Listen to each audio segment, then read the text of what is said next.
high yield, we see that the Zerg player is also expanding there as well. That'll be very harsh for the Protoss player to realize.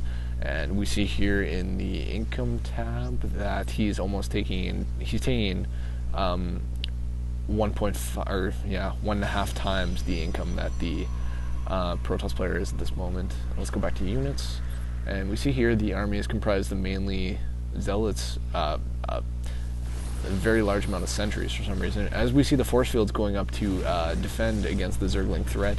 And we see that he accidentally leaves a hole in his force field and isn't going to be able to do much. This Immortal is going to go down, and this sentry is also quickly going to go down. The Zergling player is wild in the opponent's natural expansion. Let's see here what the opponent's building. He's going to be building another sentry and some zealots. If he can get that sentry up just to build the force field here, he might be in a good position to get out some stalkers or some more immortals. We see here he's still building phoenixes, which is an odd tactic at this point.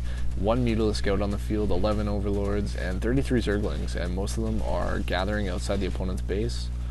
Let's see, we see a bunch rushing across the map. Also, the remainder is, the other ones are in the natural expansion, rushing against the Protoss player.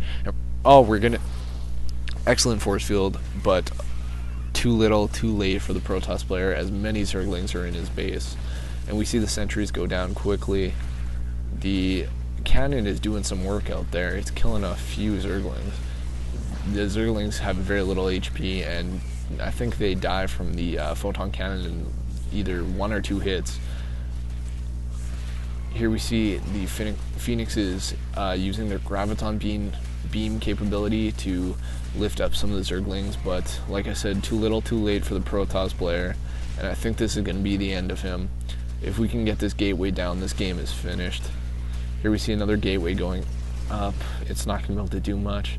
His third gateway is spitting out sentries still. I'm not really sure why sentries is the unit of choice here.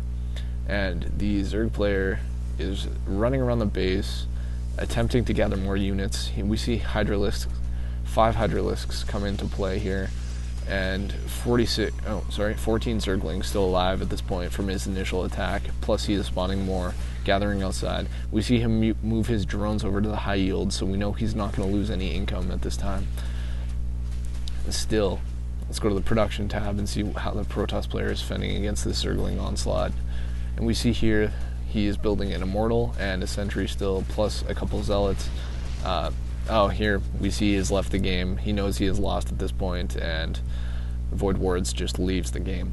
Anyways, this was my first commentary. Please stay tuned for some more, and just like to shout out to SC2GG, and just say, SC2GG Rise, just say thanks for his shout out, and thanks for getting me into commentary, as he is my inspiration for these videos.